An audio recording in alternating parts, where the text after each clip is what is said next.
Você sabe como funciona a identificação de pessoas por meio da impressão digital? Então assiste esse vídeo porque hoje nós vamos falar sobre a papiloscopia.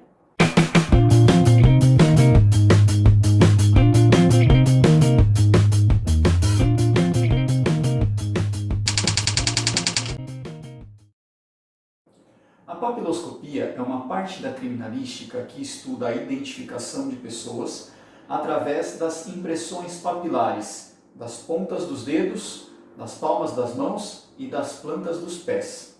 Se você olhar para os seus dedos, você vai perceber uma conformação de linhas, que formam o que nós chamamos, comumente de desenho digital. Quando você olha para o seu dedo, você vê o seu desenho digital. Quando você toca com o seu dedo em alguma superfície, os componentes que estão ali, suor, alguns elementos sólidos, são transferidos do seu dedo para a superfície onde você tocou. E aí você deixa então a sua impressão digital. A impressão é o que fica no suporte depois que você toca com o seu dedo. Um pesquisador argentino de origem croata chamado Juan Vucetich desenvolveu um sistema de identificação por meio do formato dessas impressões digitais. Isso só foi possível porque não existem duas impressões digitais que sejam idênticas, nem entre gêmeos univitelinos. Essa é uma propriedade, é um postulado da papiloscopia. Não existem duas impressões digitais que sejam iguais. Por isso ela pode ser usada para a identificação. É só comparar a impressão que foi encontrada num local de crime, por exemplo, com a impressão digital de um suspeito. O que o Juan Vucetich fez inicialmente foi classificar essas impressões digitais em 4 tipos básicos, que você pode ver aqui ao lado, os desenhos vão passando. Primeiro ponto, a gente precisa identificar uma estrutura na impressão digital que você pode tentar fazer aí, pode tentar identificar no seu dedo, onde o encontro das linhas forma um triângulo. Consegue ver aqui ao lado? Esse triângulo ele é chamado de delta. Então, quando o delta está localizado à direita de quem olha, nós temos o que ele classificou como presilha interna. Quando o delta está localizado à esquerda de quem olha, nós temos a presilha externa. Se não tem delta nenhum, chama de arco, e se tem 2 deltas, verticilo. Ok? Então, presilha interna, presilha externa, arco e verticilo. Esses são os 4 tipos básicos. A partir daí, já é possível fazer uma classificação para que seja possível a identificação. A impressão digital ela possui o que nós chamamos de pontos característicos.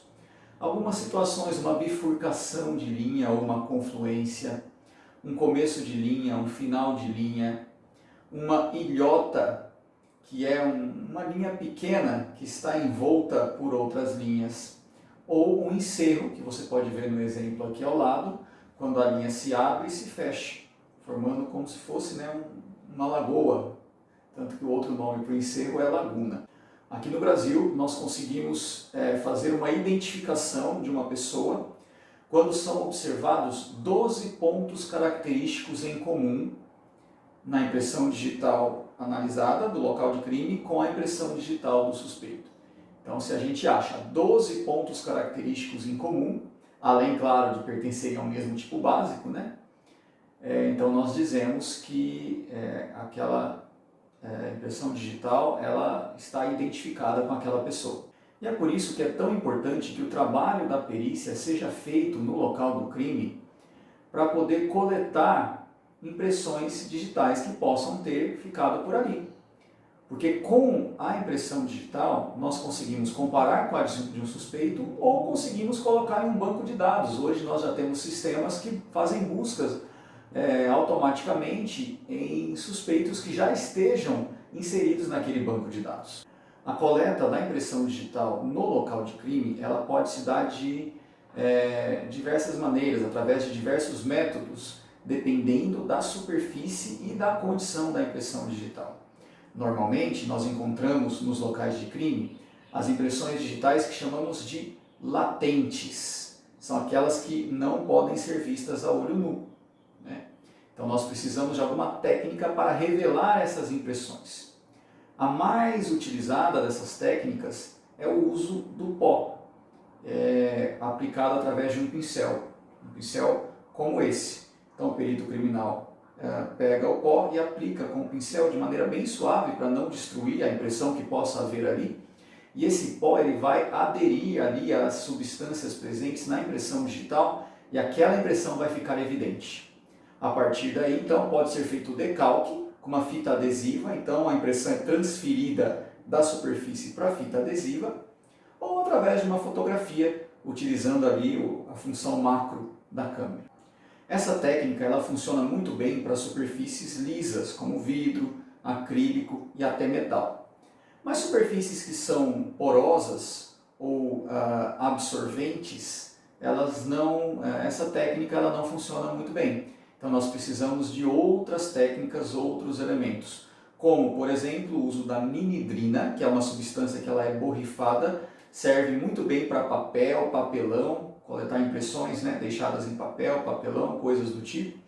Essa substância ela reage também com compostos ali presentes da impressão digital e fica ali uma imagem meio cor-de-rosa, meio roxa, né, arroxeada.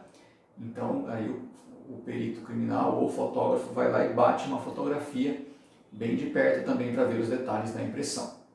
Uma outra maneira é o uso do vapor de cianoacrilato. O cianoacrilato é o componente principal daquela cola Super Bonder que você deve conhecer.